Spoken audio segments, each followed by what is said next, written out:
Kemudian ada persentase penduduk yang hidup di bawah garis kemiskinan.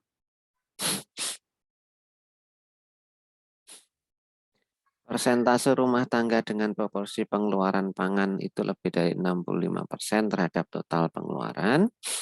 Persentase rumah tangga tanpa akses listrik itu juga ada. Rata-rata lama sekolah perempuan.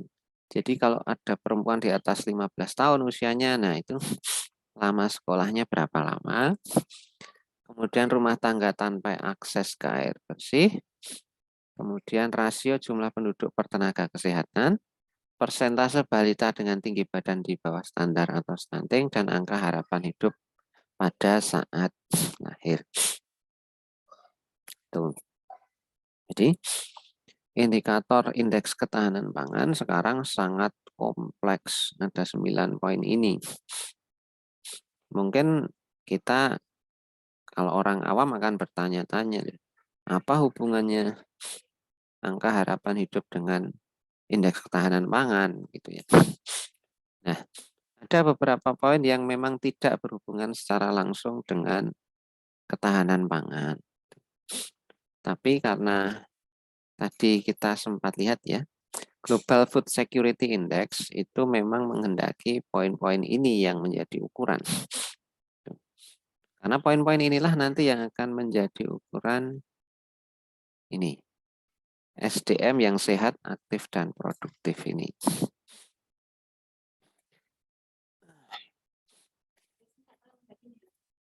Baik, sekarang kita lihat rasio konsumsi normatif per kapita terhadap produksi bersih.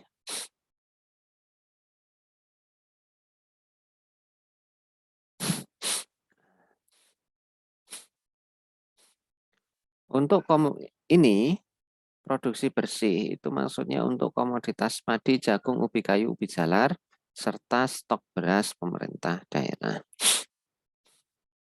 Kenapa padi, jagung, ubi kayu, ubi jalar? Ya tentu saja karena ini yang relatif yang sering jadi ukuran dari pemerintah itu memang itu, terutama yang beras.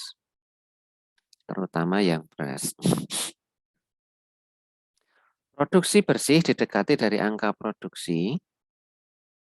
Jadi dalam suatu wilayah, misalnya Kabupaten Sukoharjo gitu ya, produksinya berapa, kemudian dikurangi susutnya, tercecer, penggunaan untuk benih, pakan, dan industri non-pangan. Jadi yang dihitung, yang dijadikan pembanding, itu betul-betul beras yang bisa dikonsumsi oleh masyarakat. Jadi bukan yang terbuang, bukan yang jadi pakan, bukan yang jadi benih, bukan yang jadi bahan untuk industri non-pangan. Kemudian konsumsi normatif ditentukan sebesar 300 gram per kapita per hari. Metodenya bagaimana? Hitung total konsumsi dalam suatu wilayah. Jadi kalau penduduknya ada 1000 ya berarti 300.000 gram per hari. Kemudian dibandingkan dengan jumlah produksi dan stok. Itu caranya. Kalau produksinya lebih baik, ya berarti kondisi daerah itu cukup baik. Artinya tidak perlu ngirim dari tempat lain. Nah, pada tahun 2022, data produksi itu menggunakan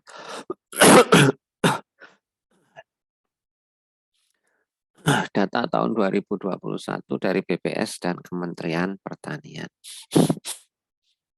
Yang kedua adalah persentase penduduk yang hidup di bawah garis kemiskinan.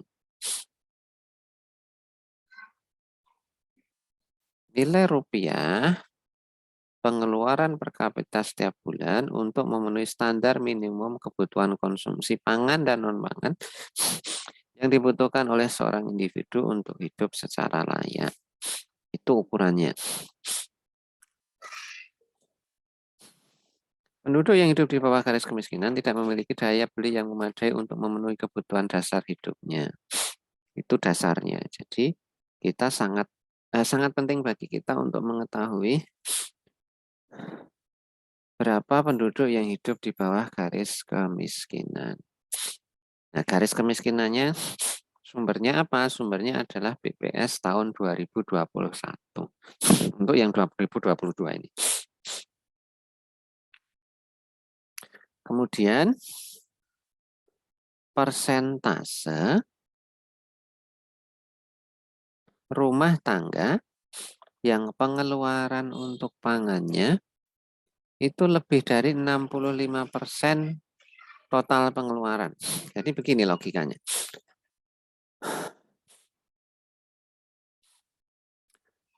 Semakin sedikit penghasilan, maka persentase penghasilan yang digunakan untuk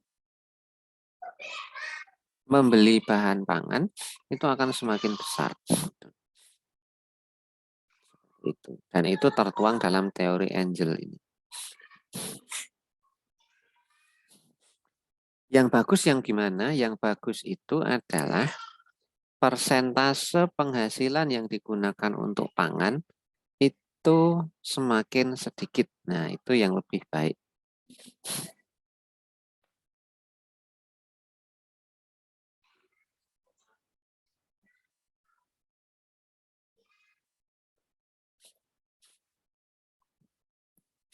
Sebentar.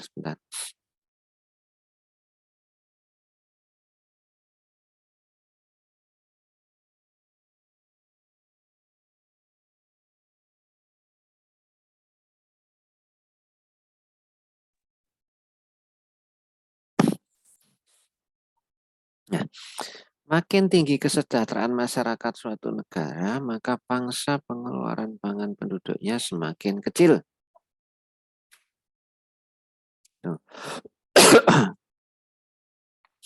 Data yang digunakan bersumber dari Susenas tahun 2021 ya untuk 2022 ini. Kemudian ada nggak rumah tangga yang tidak atau belum mendapatkan listrik? Itu juga jadi ukuran di indeks ketahanan pangan. Kalau di Jawa mungkin hampir semua sudah dapat listrik ya kalau di Jawa. Kemudian yang berikutnya, untuk perempuan di atas usia 15 tahun, itu berapa lama dia sekolah? Itu jadi ukuran. Karena mungkin asumsinya kalau perempuan itu punya kesempatan untuk bersekolah, maka pengetahuannya tentang pangan, tentang gizi, kemudian tentang pengasuhan anak juga lebih baik. Data juga didapatkan dari Susenas tahun 2021 untuk tahun 2022 ini. Kemudian berapa persen rumah tangga yang bisa punya akses air bersih? Akses air bersih bisa didapatkan dari PAM, pompa air, sumur, mata air. Tapi ada syaratnya ini. Ini syarat yang sulit dipenuhi sekarang. Jarak ke jamban minimal 10 meter. Sementara kalau kita tinggal di pemukiman padat, di perumahan gitu kan, septic tank kita kan tidak banyak yang bisa lebih dari 10 meter dari sumur kita gitu. Intinya begitu. Nah, berdasarkan hasil penelitian, daerah dengan akses terhadap air bersih rendah itu biasanya malnutrisinya tinggi. Sehingga sekarang pemerintah sedang berlomba untuk menyediakan sarana air minum yang banyak. Seperti itu. Kemudian rasio tenaga kesehatan terhadap jumlah penduduk. Jadi satu tenaga kesehatan itu melayani berapa ribu penduduk. Itu juga perlu dimasukkan dalam indikator ini. Jadi tentu saja sangat penting bagi kita semua untuk terus meningkatkan jumlah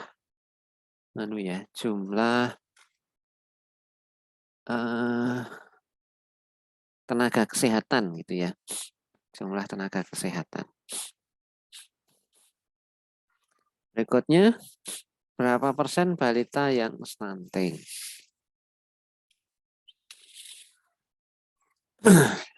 Semakin sedikit balita yang stunting, ya berarti semakin baik ketahanan pangannya. Stunting, insya Allah Anda sudah tahu ya, stunting itu apa. Kemudian angka harapan hidup. Angka harapan hidup adalah perkiraan lama hidup rata-rata bayi yang baru lahir dengan asumsi tidak ada perubahan pada pola mortalitas.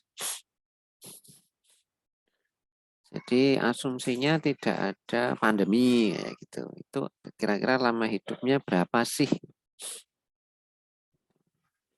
Nah, angka harapan hidup itu menandakan kualitas konsumsi dan kesehatan ibu hamil, status kesehatan fisik dan psikis masyarakat, termasuk pelayanan kesehatannya. Tuh, makanya sekarang ini jadi ukuran juga ini ketahanan pangan. Nah, sekarang analisisnya itu kita memberikan bobot untuk setiap indikator. Nah, bobotnya seperti apa? Nah, bobotnya seperti ini.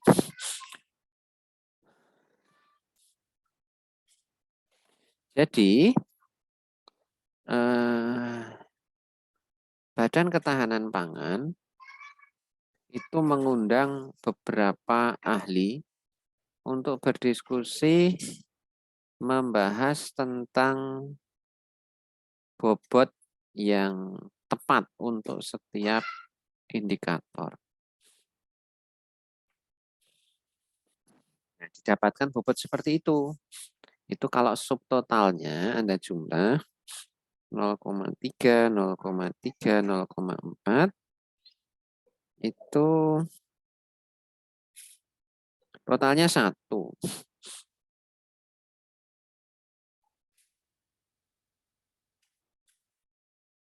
Totalnya 1. Jadi bobot totalnya 1.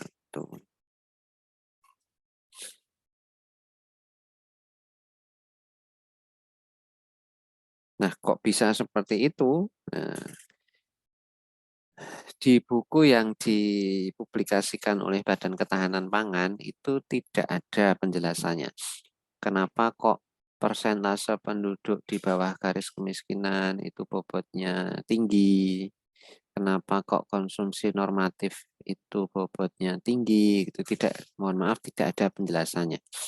Jadi sekarang daerah ya pokoknya ini menerima jadi begitu saja. Kemudian khusus untuk analisis wilayah perkotaan hanya digunakan 8 indikator. Kenapa? Karena ketersediaan pangan di perkotaan itu tidak didapatkan dari wilayahnya sendiri. Jadi kalau kita lihat ini, kalau di kota, itu kan kota tidak, kota kayak Solo, Jogja, begitu kan tidak memproduksi berasnya sendiri ya. Sehingga untuk perkotaan aspek ketersediaan pangan itu diberi bobot 0 di sini.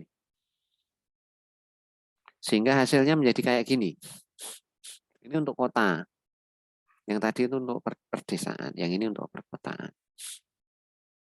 Sedikit berbeda memang pembobotannya karena kondisi perkotaan memang tidak bisa memproduksi pangannya sendiri. Gitu.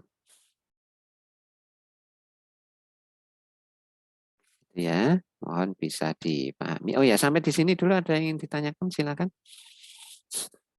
Sebelum kita melihat hasil pengukurannya di tingkat nasional,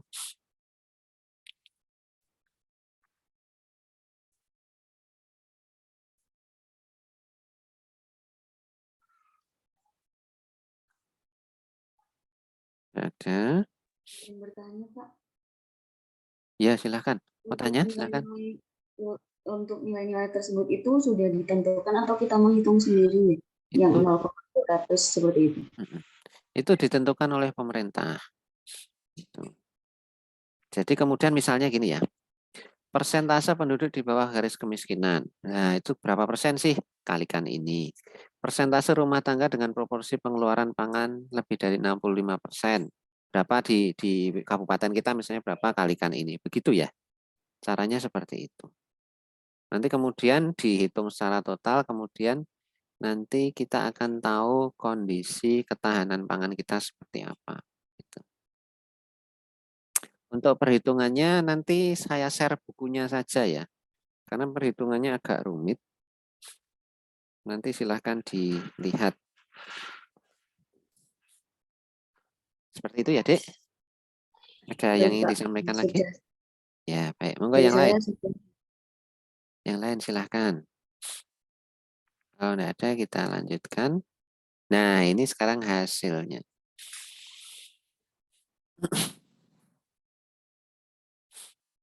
Oke, ini hanya hasil analisis. Nah, sekarang kita lihat.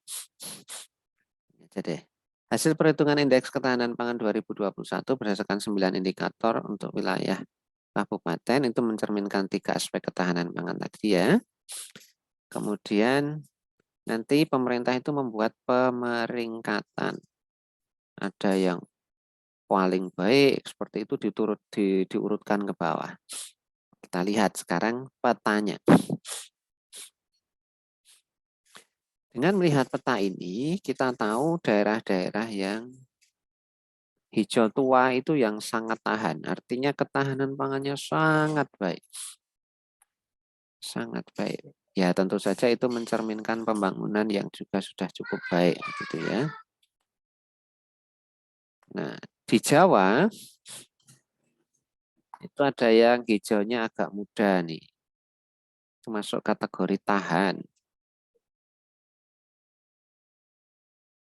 Kemudian semakin merah, semakin coklat itu semakin jelek.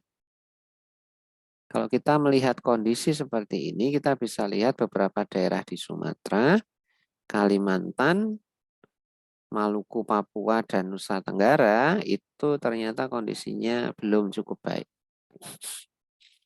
Berarti dari sisi 9 indikator itu, mereka punya banyak masalah. Nah, Anda bisa lihat di sini kira-kira posisi asal daerah Anda di mana? Sebelah mana? Sudah baik atau belum? Nanti kita lihat peringkat-peringkatnya.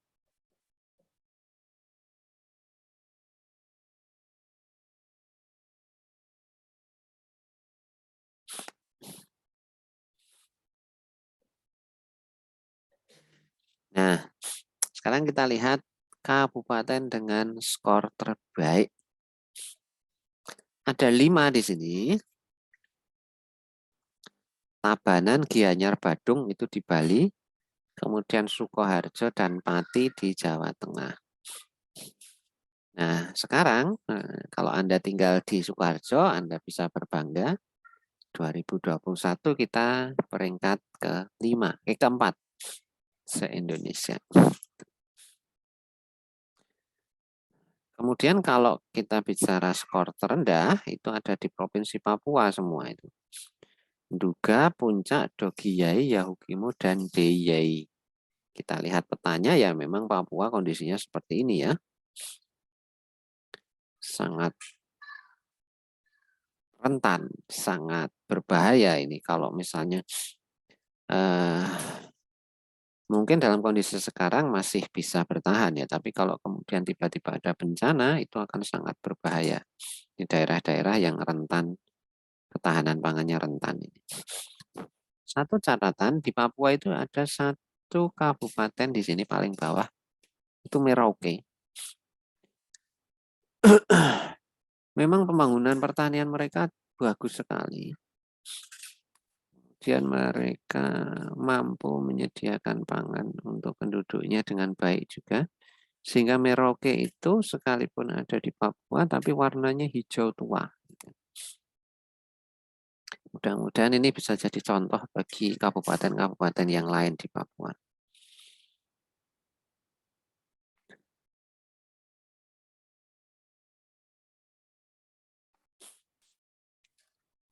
Kemudian untuk yang kota, ada 5 kota dengan skor terbaik.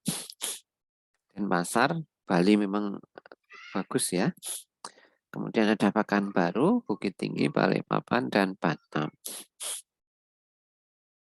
Sedangkan 5 kota dengan skor terendah itu ada Subulus Salam, Tual, Gunung Sitoli, Pagar Alam, dan Lubuk Linggau. Itu skornya rendah.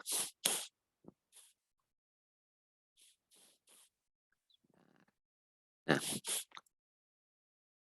ini perubahan skornya. Daerah mana yang bisa memperbaiki skor, daerah mana yang skornya tetap, dan daerah mana yang skornya malah turun. Dibandingkan tahun sebelumnya, 2020. Kita bisa lihat cukup banyak daerah yang mengalami penurunan skor. Mungkin karena pandemi itu ya. Pandemi itu kan mengurangi penghasilan, memperpendek harapan hidup, memperbanyak yang putus sekolah, dan lain-lain. Sehingga cukup banyak daerah yang mengalami penurunan skor di sini. Nah, ini mestinya bisa menjadi evaluasi bagi gubernur, bupati itu untuk berpikir bagaimana caranya supaya skor di tahun berikutnya bisa lebih baik. Kemudian berapa persen nih yang naik atau turun? Kabupaten yang skornya turun ada 44%, sementara kota yang skornya turun ada 17,35%. Banyak. Kemudian dari sisi tingkat provinsi, kalau tadi kan kabupaten ya. Sekarang kita bicara provinsi. Terlihat di situ daerah atau provinsi mana yang hijau tua, hijau muda, merah, coklat. Jawa itu, Banten itu memang sering kondisinya tidak sebaik yang lain. Saya juga tidak terlalu memahami ada masalah apa di Banten sehingga sering tertinggal malahan dari daerah yang lain. Padahal Banten kan dekat dengan Jakarta ya.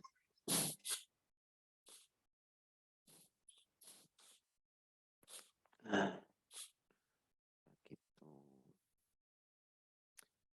Berikutnya Papua tadi kita sudah sempat singgung, kondisinya memang kurang begitu ideal. Pemerintah masih harus bekerja keras untuk melakukan perbaikan-perbaikan di Papua. Papua, Maluku, Nusa Tenggara Timur itu masih agak rawan memang. Nah, ini peringkatnya. Tadi kita lihat kabupaten-kabupaten dikuasai Bali ya. Nah, ternyata di provinsi pun juga Bali ada di peringkat pertama, diikuti Jawa Tengah dan daerah istimewa Yogyakarta. Sementara kalau di skor yang terendah itu Papua, Papua Barat, Maluku. Ada Riau juga. Ini juga agak mengejutkan bagi saya. Riau ternyata kondisinya juga kurang baik. Nusa Tenggara Timur itu juga kurang baik.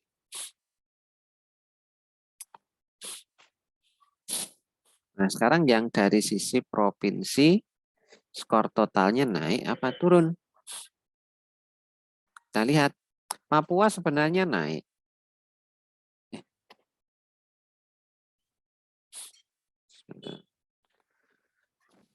Papua itu naik, tetapi masih belum cukup untuk masuk ke kategori tahan. Ya. Jawa Timur itu malah turun. Bali juga turun, tetapi meskipun Jawa Timur dan Bali turun, tetapi skornya masih dalam kategori ketahanan pangannya sangat baik. Begitu. Jadi gambaran petanya seperti itu. Nah, nanti kalau Anda bekerja di Dinas Kesehatan atau di Dinas Pertanian dan terlibat dalam urusan ketahanan pangan, maka data-data seperti ini harus menjadi pegangan untuk perencanaan program berikutnya. Baik, silakan kalau ada yang ingin ditanyakan. Ini sudah slide terakhir untuk materi kita kali ini. Monggo kalau ada yang ingin ditanyakan.